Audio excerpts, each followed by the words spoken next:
Hello বন্ধুরা, কেমন আছো? আজকে আমরা অরেঞ্জ এনিমের এপিসোড নাম্বার 3 কভার করব। এর আগের দুইটা এপিসোড যারা দেখেনি, লিংক ডিসক্রিপশন বক্সে দেয়া আছে। এই এপিসোডটির নাম হলো লেটার 3। তাহলে শুরু করা যাক। এপিসোডের শুরুতে নাহো সকালবেলা 10 বছর ভবিষ্যৎ থেকে আসা চিঠিটি খোলে। চিঠিতে লেখা ছিল, আজ সকার অর্থাৎ ফুটবল ক্লাবে কাকেরুর ট্রায়ালের শেষ দিন। সে স্থায়ী সদস্য হিসেবে ক্লাবে যোগ দেবে না। প্লিজ নাহো, তুমি ওকে জোর করো যাতে সে ক্লাবে যোগ দেয়। মূলত ভবিষ্যতে নাহো চেয়েছিল কাকেরু যেন খেলাধুলার মধ্যে ব্যস্ত থাকে, যাতে সে তার মায়ের মৃত্যুর মানসিক ট্রমা থেকে বের হতে পারে। কিন্তু নাহো স্কুলে গিয়ে এক অদ্ভুত কাণ্ড দেখে। তার বন্ধু সুয়া ইতিমধ্যেই জোর খাটিয়ে কাকেরুকে সকার ক্লাবের স্থায়ী মেম্বার বানিয়ে ফেলেছে।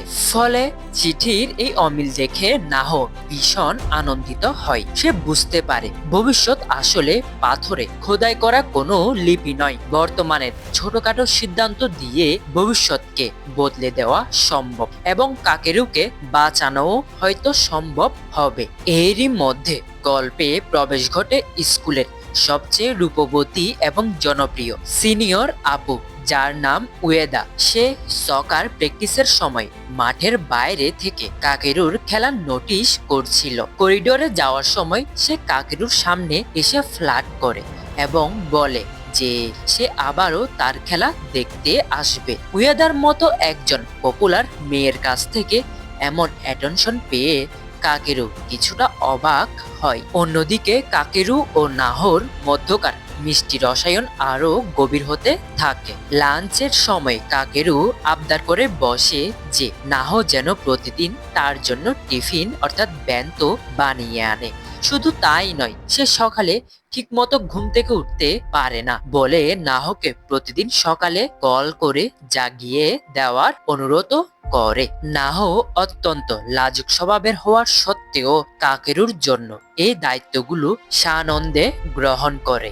এরপরে রাতে বাড়ি ফিরে নাহো যখন চিঠির পরবর্তী অংশ পড়ে, তখন তার পায়ের নিচ থেকে মাটি সরে যায়। চিঠিতে লেখা ছিল উয়েদা সেনপাই কাকেরুকে প্রপোজ করবে এবং কাকেরু রাজি হয়ে যাবে। তারা ডেটিং শুরু করবে। এর ফলে কাকেরু আস্তে আস্তে আমাদের ফ্রেন্ড সার্কেল থেকে দূরে সরে যাবে। নাহো, তুমি যে কোনো মূল্যে এই রিলেশনটা আটকাবে। এর পরের দিন দুপুরে ফ্রেন্ড সার্কেলের সবাই যখন আড্ডা দিচ্ছিল, তখন কাকেরু সবার জন্য কোল্ড ড্রিঙ্কস কিনতে নিচে যায়। নাহো তার কাছে একটি অরেঞ্জ জুস চাই। কিছুক্ষণ পর জানালা দিয়ে নাহো দেখতে পাই নিচে উয়েদা সেনপাই কাকেরুকে থামিয়ে কিছু একটা বলছে, অর্থাৎ উয়েদা তাকে প্রপোজ করছিল। কাকেরু উপরে ফিরে এসে অন্য বন্ধুদের এড়িয়ে একা নাহর কাছে যায়। সে নাহকে ফিস ফিস করে বলে যে উয়েদা সেনপাই আমাকে প্রপোজ করেছে, আমি এখন উত্তর দিইনি। তোমার কি মনে হয়, আমার কি ওর সাথে ডেট করা উচিত? কাকেরু আসলে মনে মনে চাইছিল নাহো যেন তাকে বারণ করুক, কারণ কাকেরুর মনেও নাহর জন্য একটা সফট কর্নার তৈরি হয়েছিল। কিন্তু নাহো তার চিরাচরিত অতি লাজুক এবং দ্বিধাগ্রস্ত স্বভাবের কারণে সরাসরি মুখ ফুটে বলতে পারে না যে না, তুমি ওর সাথে ডেট করো না।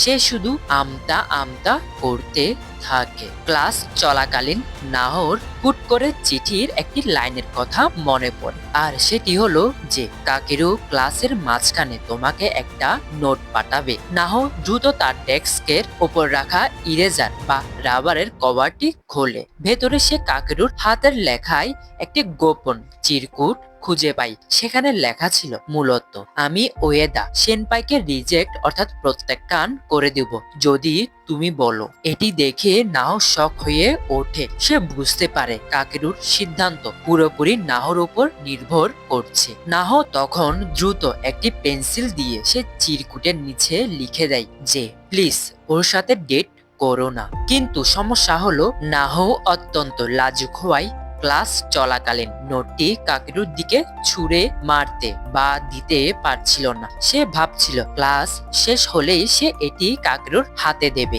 কিন্তু ছুটির ঘন্টা বাজার সাথে সাথে কাকেরু দ্রুত ব্যাগ গুছিয়ে ক্লাসরুম থেকে বেরিয়ে যায়, কারণ ওয়েদা বাইরে তার জন্য অপেক্ষা করছিল। নাহো নিজের ভুল বুঝতে পেরে চিরকুটটি হাতে নিয়ে করিডোর দিয়ে পাগলের মতো দৌড়াতে থাকে, কিন্তু ততক্ষণে অনেক দেরি হয়ে গেছে। সে সিঁড়ির কাছে গিয়ে দেখতে পায় ওয়েদা এবং কাকেরু ইতিমধ্যে পাশাপাশি দাঁড়িয়ে হাত ধরে হেঁটে চলে যাচ্ছে। কাকেরু ওয়েদার প্রপোজাল গ্রহণ করে নিয়েছে, যা নাহর চোখের সামনে নিজের চরম ব্যর্থতা দেখে সিঁড়িতে বসে কান্নায় ভেঙে পড়ে। সে তখন বুঝতে পারে তার সামান্য সময়ের দ্বিধা ও দেরির কারণে সে ভবিষ্যতের একটা বিশাল অনুশোচনাকে আর আটকাতে পারল না। এপিসোডের শেষের দিকে আমাদের আবারও 10 বছর পরের ভবিষ্যৎ টাইমলাইনে নিয়ে যাওয়া হয়। সেখানে 26 বছর বয়সী নাহো, সুয়া এবং তাদের বাকি 3 বন্ধু মিলে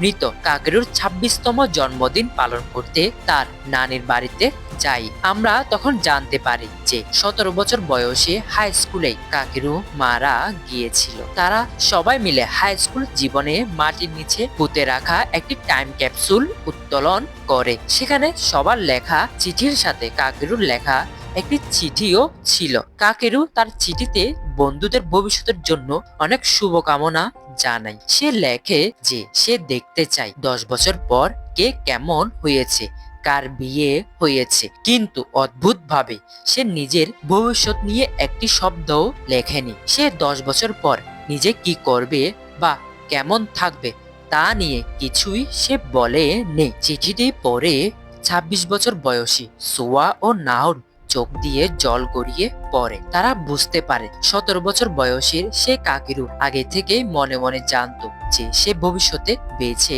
থাকবে না। সে চরম ডিপ্রেশনে ভুগছিল এবং নিজের আত্মহত্যার সিদ্ধান্ত হয়তো সে আগেই নিয়ে রেখেছিল। এরপরে বর্তমানে ফিরে এসে দেখানো হয় নাহো মন খারাপ করে একা বসে কাকেরুর এনে দেওয়া অরেঞ্জ জুসটা খাচ্ছে, আর ব্যাকগ্রাউন্ডে নাহর আবেগঘন কণ্ঠে এপিসোডের সবচেয়ে বিখ্যাত ডায়লগটি ভেসে আসে, আর সেটি হলো যে দি অরেঞ্জ জুস টেস্টেড সুইট, সর অ্যান্ড সোরোফুল, অর্থাৎ কমলার রসটির স্বাদ ছিল মিষ্টি, টক এবং একই সাথে ভীষণ বেদনাদায়ক। আর এখানেই এই এপিসোডটির সমাপ্তি ঘটে। বন্ধুরা, এই এপিসোডটি কেমন লেগেছে অবশ্যই কমেন্ট করে জানাবে, আর যদি ভিডিওটি ভালো লেগে থাকে অবশ্যই একটি লাইক করবে। ততদিন এই চ্যানেলটিকে সাবস্ক্রাইব করে এই চ্যানেলের সাথে থাকতে হবে। আপাততর জন্য গুড বাই।